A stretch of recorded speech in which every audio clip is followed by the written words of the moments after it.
أعوذ بالله من الشيطان الرجيم بسم الله الرحمن الرحيم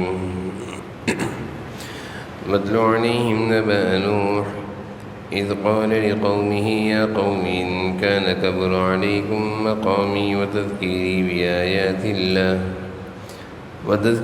بآيات الله فعلى الله توكلت فأجمعوا أمركم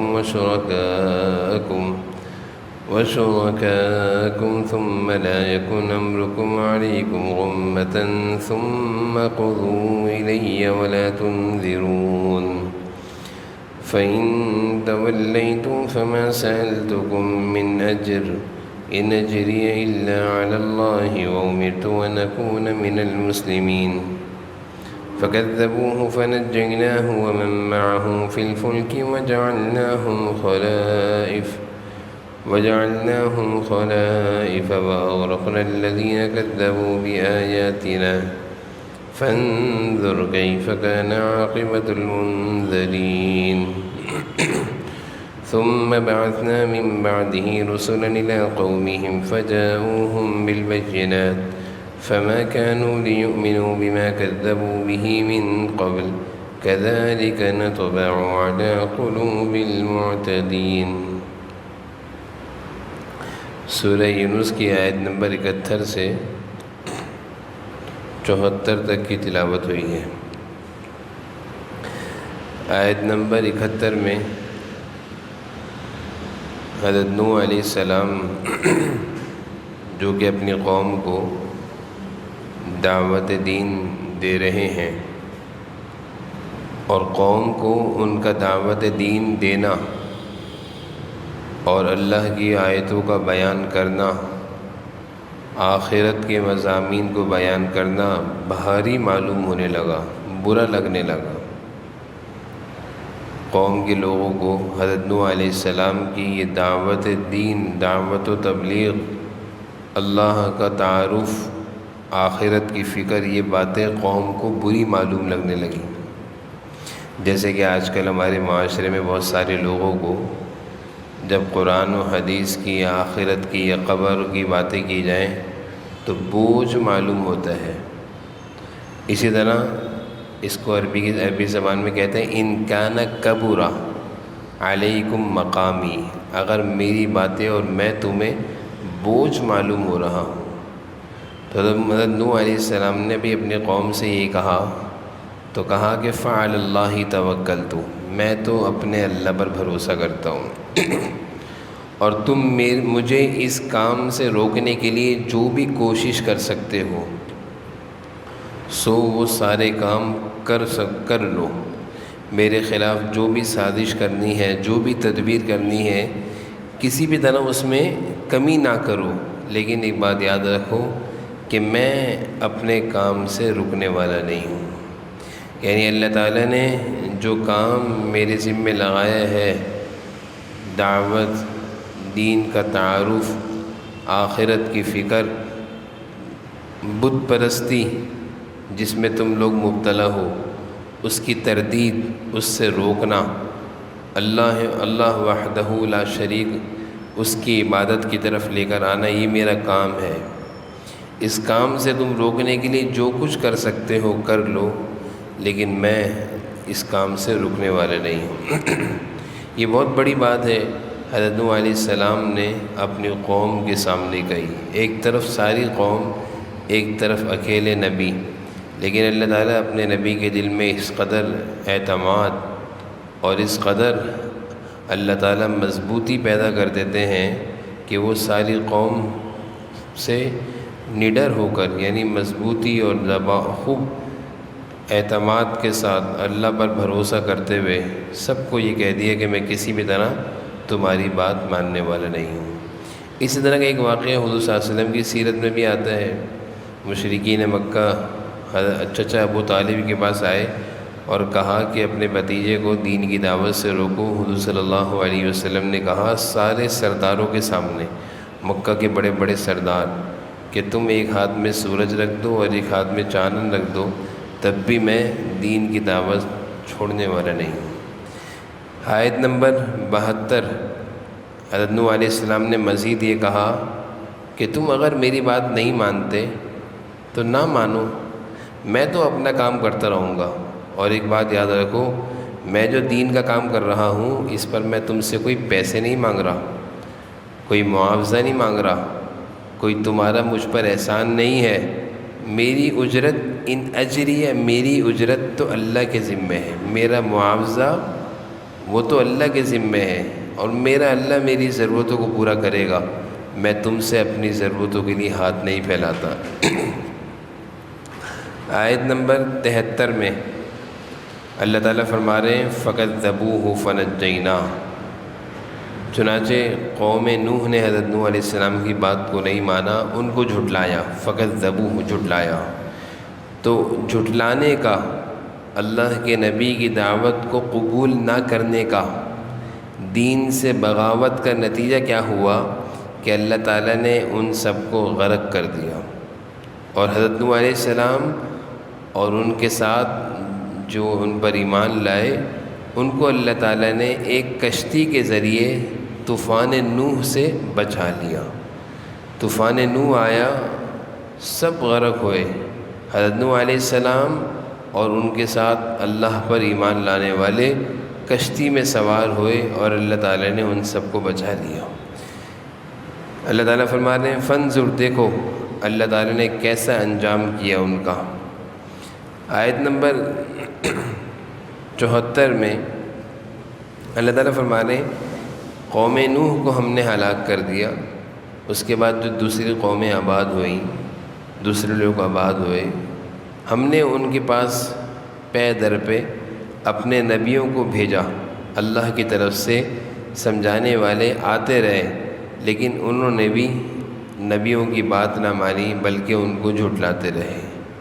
تو اللہ تعالیٰ نے ان آیتوں میں یہ مناظر اور یہ پیغامات امت محمدیہ کو دکھائے ہیں، سنائے ہیں کہ دیکھو اللہ کی بات ماننے والوں کا انجام، نہ ماننے والوں کا انجام، اور پھر ایک پیغمبر کا حوصلہ، اللہ کی ذات پر بھروسہ کہ کس طرح انہوں نے ساری قوم کو للکارا کہ جو کچھ کرنا ہے کر لو، میں اللہ کی دعوت سے رکنے والا نہیں ہوں۔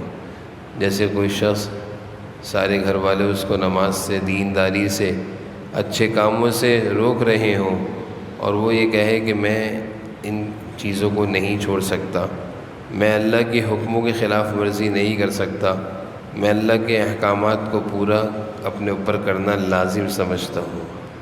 اب دیکھیے گا ان آیتوں کا ترجمہ۔ وَاتْلُ عَلَيْهِمْ نَبَأَ نُوحٍ، اللہ تعالیٰ حضور اکرم صلی اللہ علیہ وسلم سے فرما رہے ہیں اے پیغمبر، وَاتْلُ معنی تلاوت، علیہم ان پر، یعنی اپنی امت پر، مشرکین مکہ پر تلاوت کیجئے، پڑھ کر سنائیے کیا؟ نبأ نوح، نبأ معنی خبر، واقعات، نوح علیہ السلام کی خبر ان کو پڑھ کر سنائیے، نوح علیہ السلام کا واقعہ، نوح علیہ السلام کا واقعہ ان کو سنائیے۔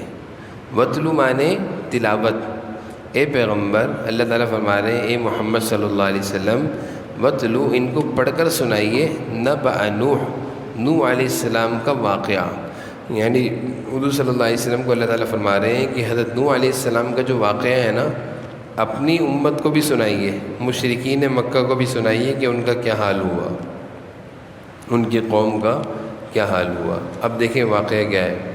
اذ قال لقومہ یا قومی، جبکہ انہوں نے اپنی قوم سے کہا، اذ قال کہا، لقومہ اپنی قوم سے کیا کہا؟ یا قومی اے میری قوم، ان کان کبر علیکم مقامی، اگر تمہارے درمیان میرا رہنا، اگر تمہارے درمیان میرا رہنا بھاری معلوم ہوتا ہے، کبر مانے بھاری، بڑا معلوم ہوتا ہے، یعنی تمہیں میری ذات اور میری باتیں اور آخرت کی باتیں اور جنت اور جہنم کا تذکرہ اور قبر کی باتیں بوجھ معلوم ہوتی ہیں۔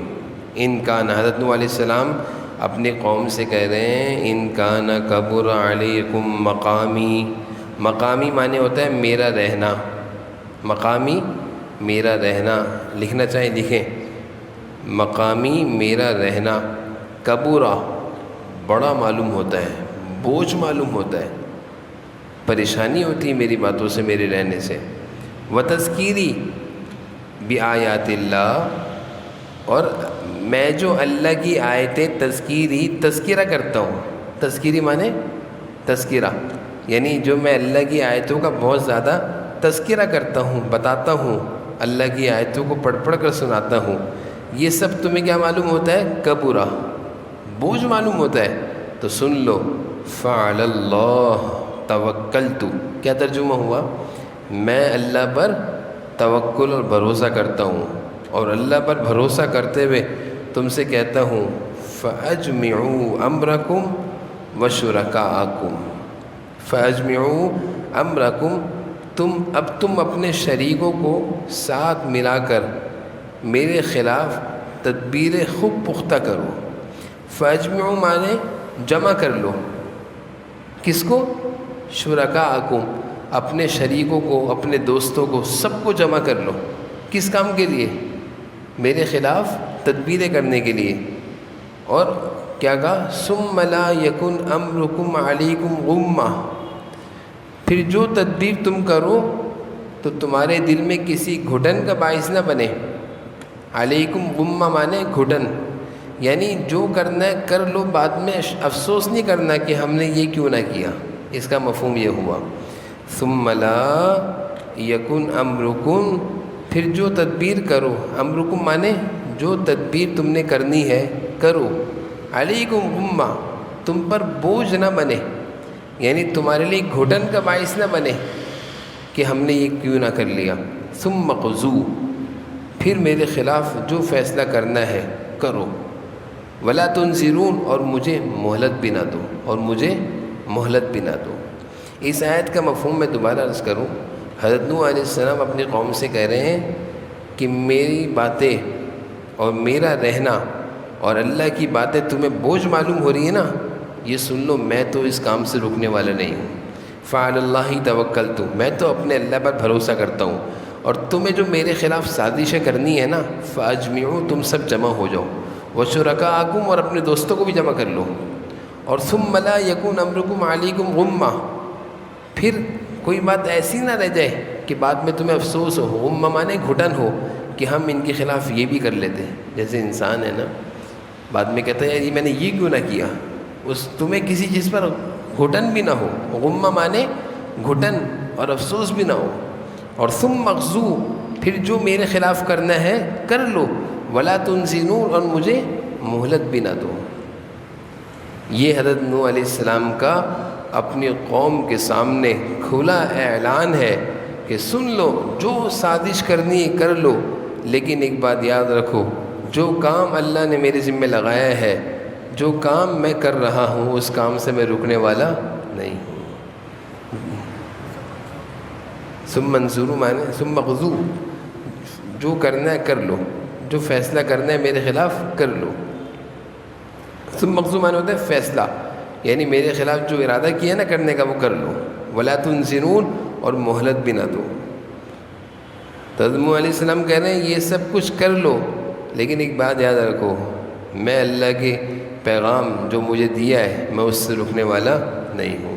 یہ ایک پیغمبر کا جذبہ، پختگی، حوصلہ، اللہ کی ذات پر بھروسہ کہ ساری قوم مخالف ہے، لیکن حضرت نوح علیہ السلام اکیلے کھڑے ہو کر دین کی دعوت دے رہے ہیں کہ میں رکنے والا نہیں ہوں، جو کرنا ہے مجھے کر لو، مجھے مار دو، لیکن میں اس کام سے رکوں گا نہیں۔ یہ آیت نمبر 71 کا ترجمہ ہو گیا۔ آگے حضرت نوح علیہ السلام اگلی آیت میں کہہ رہے ہیں اور اگر تم میری بات نہیں مانتے، میری بات سے روگردانی کرتے ہو، فَإِن تَوَلَّيْتُمْ، منہ موڑتے ہو، فَإِن تَوَلَّيْتُمْ، منہ موڑنا، ان تولیتم مانے تولو، تولیتم منہ پھیرتے ہو، یعنی کسی کو سمجھایا جا رہا ہو اور وہ منہ پھیر کر چل لے، اس کو عربی میں کہتے ہیں تولیتم۔ کسی کو جیسے ابا بیٹے کو سمجھا رہے ہوں اور بیٹا منہ پھیر کے چل لے تو کیا کہا جائے؟ تولیتم۔ پھر اگر تم میری بات سے منہ پھیرتے ہو، فما سألتکم من اجر، تو میں تو کوئی تم سے دعوت و تبلیغ پر معاوضہ تھوڑی لیتا ہوں۔ سألتکم مانے سوال کرنا، میں تم سے کوئی سوال تھوڑی کرتا ہوں۔ من اجر، اجر کا یعنی اجرت کا، معاوضے کا، یعنی میرے ذمے اللہ نے جو دعوت و تبلیغ کا کام لگایا ہے، میں اس پر تو تم سے کوئی پیسے تھوڑی مانگ رہا ہوں۔ ان اجریہ الا علی اللہ، میری اجرت، میرا معاوضہ کس کے ذمے ہے؟ اللہ کے ذمے۔ یعنی انبیاء علیہ السلام کا توکل دیکھیں، اتنا سارا دین کا کام کرتے تھے، ایک پیسہ نہیں لیتے تھے۔ کہتے ہیں نا میری ذمہ داری اللہ کے نے لگائی ہے اور اللہ ہی مجھے اس پر اجر دے گا، اجرت دے گا، پیسے دے گا، میری ضرورتوں کو اللہ ہی پوری کرے گا۔ وَأُمِرْتُ أَنْ أَكُونَ مِنَ الْمُسْلِمِينَ، امرت مانے مجھے اللہ نے حکم دیا ہے، کس چیز کا؟ أَنْ أَكُونَ مِنَ الْمُسْلِمِينَ، کہ میں کس میں سے ہو جاؤں؟ مسلمانوں میں سے رہوں۔ مجھے اللہ نے حکم دیا ہے کہ مسلمانوں میں سے رہو اور سب کو مسلمانوں میں سے کرو۔ مجھے اللہ نے حکم دیا ہے کہ میں بھی فرما بردار بن جاؤں اور سب کو فرما برداروں میں سے کروں، میں بھی اللہ کا ماننے والا بنوں اور سب کو اللہ کے ماننے والا بناؤں۔ ٹھیک ہے، یہاں تک سمجھ میں آ گیا؟ اب آیت نمبر 73۔ اب قوم کا انجام، قوم کا انجام، فَكَذَّبُوهُ، ان لوگوں نے نوح علیہ السلام کو جھٹلایا۔ فَكَذَّبُوا مانے جھٹلایا۔ پھر کیا ہوا؟ فَنَجَّيْنَاهُ، نجینا مانے ہم نے نجات دی۔ اللہ تعالیٰ فرما رہے ہیں ہم نے نجات دی، کس کو؟ ہو، حضرت نوح علیہ السلام کو۔ فَنَجَّيْنَاهُ مانے ہم نے حضرت نوح علیہ السلام کو نجات دی، وَمَن مَّعَهُ، اور جو ان کے ساتھ تھے۔ کس چیز میں نجات دی؟ فی الفلک، کشتی میں۔ کشتی میں حضرت نوح علیہ السلام کا واقعہ تو آپ کو معلوم ہے نا، جب طوفان نوح سیلاب کی شکل میں نکلا تو اللہ تعالیٰ نے حضرت نوح علیہ السلام کو پہلے ہی بتا دیا تھا کہ آپ ایک کشتی تیار کر لیں، ایک کشتی تیار کر لیں۔ تو اس کشتی میں اللہ فرما رہے ہیں فَنَجَّيْنَاهُ، ہم نے اس کشتی کے ذریعے نجات دی حضرت نوح علیہ السلام کو، وَمَن مَّعَهُ، جو ان کے ساتھ تھے، فی الفلک، کشتی میں۔ حضرت نوح علیہ السلام اپنے ماننے والوں کو لے کر کشتی میں بیٹھ گئے کہ بھائی اس میں بیٹھ جاؤ۔ اور کیا ہوا؟ وَجَعَلْنَاهُمْ خَلَائِفَ وَأَغْرَقْنَا الَّذِينَ كَذَّبُوا بِآيَاتِنَا، حضرت نوح علیہ السلام اور جو ان کے ساتھ لوگ تھے ان کو ہم نے بچا لیا، اور جو ان کے ماننے والے تھے۔ وَجَعَلْنَاهُمْ خَلَائِفَ وَأَغْرَقْنَا الَّذِينَ كَذَّبُوا بِآيَاتِنَا۔ اب دیکھیں اللہ فرما رہے وَجَعَلْنَاهُمْ، اور ہم نے بسایا، خلائف، کس کو بسایا؟ خلائف کہتے ہیں کسی کو نائب بنانا، خلائف یعنی وہ جو قوم نوح، حضرت نوح علیہ السلام اللہ کے منکر کافر، زمین پر ان کا قبضہ تھا، ان سب کو اللہ نے کیا کر دیا؟ ہلاک کر دیا، اور قوم نوح کو کیا کر دیا؟ اس جگہ پر بسا دیا، آباد کر دیا۔ وَجَعَلْنَاهُمْ خَلَائِفَ کا ترجمہ یہ ہوتا ہے۔ دیکھیں نا، اس کو اس طرح سمجھیں، فتح مکہ، مکہ پر کس کا قبضہ تھا؟ کافروں کا قبضہ تھا۔ جب اللہ نے مکہ کو فتح کیا پھر کس کا قبضہ ہوا؟ صحابہ۔ وَجَعَلْنَاهُمْ خَلَائِفَ کا ترجمہ یہ ہے۔ اللہ کا قانون ہے کہ ظالم ایک وقت تک زمین پر ظلم کرتا ہے، اس کا قبضہ رہتا ہے، ایک وقت آتا ہے کہ اللہ تعالیٰ اس کو ہٹاتے ہیں اور نیک اور انصاف پسند لوگوں کو آباد کرتے ہیں۔ تو وَجَعَلْنَاهُمْ خَلَائِفَ کا ترجمہ یہ ہے، اور ہم نے قوم نوح کو ہلاک کرنے کے بعد، اس کے بعد ہم نے کس کو بسایا؟ ان کافروں کی جگہ میں کس کو زمین میں بسایا؟ حضرت نوح علیہ السلام کے ماننے والے، اللہ کے ماننے والے۔ ٹھیک ہے، وَأَغْرَقْنَا الَّذِينَ كَذَّبُوا بِآيَاتِنَا، اور جو لوگ حضرت نوح علیہ السلام کو جنہوں نے ہماری آیتوں کو جھٹلایا، ہم نے ان کو کیا کر دیا؟ طوفان میں غرق کر دیا۔ طوفان میں جن لوگوں نے ہماری نشانیوں کو جھٹلایا تھا انہیں ہم نے غرق کر دیا۔ اغرقنا مانے غرق کر دیا، کن کو؟ کذبوا بآیاتنا، جنہوں نے ہماری نشانیوں کو جھٹلایا تھا۔ آیت کا مفہوم ترجمہ سمجھ میں آ گیا؟ آسان ہے، واقعہ بھی ذہن میں آ گیا نا۔ میں اس آیت کو دوبارہ مفہومی انداز میں سمجھاتا ہوں۔ فکذبوا، اللہ فرما رہے ہیں ہم نے قوم نوح کو، جنہوں نے جھٹلایا تھا، فکذبوا انہوں نے جھٹلایا، فنجینا ہم نے نجات دی حضرت نوح علیہ السلام کو اور جو ان کے ساتھ تھے۔ کہاں نجات دی؟ فی الفلک، کشتی میں بٹھا کر بچا لیا۔ وجعلناہم خلائف اور ان ظالم لوگوں کو ہٹایا اور ان کی جگہ قوم نوح کو، حضرت نوح علیہ السلام کے ماننے والوں کو بسایا۔ ایک ظالم ایک وقت تک زمین میں ظلم کرتا ہے، ایک وقت آتا ہے اللہ اس کو ہٹاتے ہیں اور مظلوم کو لا کے بسا دیتے ہیں۔ وَأَغْرَقْنَا الَّذِينَ كَذَّبُوا بِآيَاتِنَا اور ہم نے حضرت نوح علیہ السلام کے جو جھٹلانے والے تھے اور ہماری آیتوں کو جھٹلانے والے تھے ان کو غرق کر دیا۔ فانظر کیف کان عاقبۃ المکذبین، اب دیکھو جن لوگوں کو خبردار کیا گیا تھا ان کا انجام کیسا ہوا۔ اللہ تعالیٰ ہمیں کہہ رہے ہیں فانظر، دیکھو کیف کان، کیسا، عاقبہ انجام ہوا، منذرین کن لوگوں کا؟ جن کو ڈرایا گیا تھا۔ منذرین مانے جن لوگوں کو ڈرایا گیا تھا اور انہوں نے بات نہیں مانی، انجام کیا ہوا ان کا؟ سب کے سب غرق ہو گئے۔ واغرقنا، سب کے سب غرق ہو گئے۔ یہاں تک بات سمجھ میں آ گئی ہے وضاحت کو؟ اب اگلی آیت میں اللہ تعالیٰ یہ بیان فرما رہے ہیں آیت نمبر 74 میں کہ قوم نوح کو ہلاک کرنے کے بعد پھر اس جگہ ہم نے دوسرے لوگوں کو بسایا اور پھر بعد میں دوسری قومیں آباد ہوئی۔ حضرت نوح علیہ السلام بھی دنیا سے چلے گئے، پھر ہم نے اس کے بعد دوسرے پیغمبروں کو بھیجا، دوسرے پیغمبر آئے، ان کو بھی جھٹلایا گیا، ان کو بھی جھٹلایا گیا۔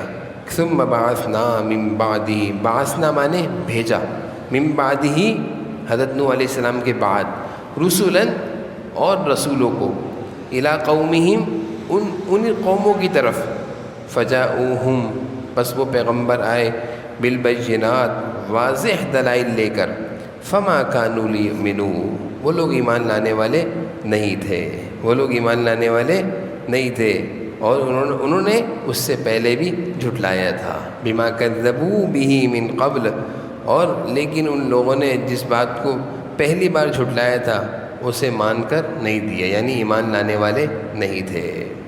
کذالک نطبع علی قلوب المعتدین، جو لوگ حد سے گزر جاتے ہیں ان کے دلوں پر ہم مہر لگا دیتے ہیں۔ نطبع مانے نطبع مہر لگا دیتے ہیں، قلوب دلوں پر، معتدین حد سے گزرنے والے، یعنی بہت زیادہ گناہوں میں، نافرمانیوں میں پڑنے والوں کے دلوں میں گمراہی کی مہر لگ جاتی ہے، ان کے دلوں پر اللہ تعالیٰ گمراہی کی مہر لگا دیتے ہیں۔ تو یہ آیت نمبر 74 کا ترجمہ ہوا۔ سمجھ میں آ گیا آپ حضرات کو؟ مفہوم تو سمجھ میں آ گیا اچھی طریقے سے؟ معتدین کا مطلب حد سے گزرنے والے، حد سے گزرنے میں یعنی گناہ گاری میں بہت آگے بڑھنے والے، نافرمانی میں بہت آگے بڑھنے والے، اللہ کو ناراض کرنے میں آگے بڑھنے والے معتدین ہیں۔ اب ان آیتوں کو آپ دوبارہ کسی وقت دیکھ لیجئے گا یا ریکارڈنگ سن لیجئے گا تو اس سے اور اچھی طرح سمجھ میں آ جائے گا۔ الحمدللہ رب العالمین والصلاۃ والسلام علی سیدنا محمد۔ یا اللہ ہماری اس بیٹھنے کو قرآن کریم کے پڑھنے، سننے، سمجھنے کو قبول فرما لیجیے۔ یا اللہ ہم سب کے لیے، یا اللہ پڑھنا، سننا، سمجھنا، اس پر عمل کرنا آسان فرما دیجیے، آسان فرما دیجیے، قبول فرما دیجیے۔ صلی اللہ علیہ نبی کریم علیہ وسلم۔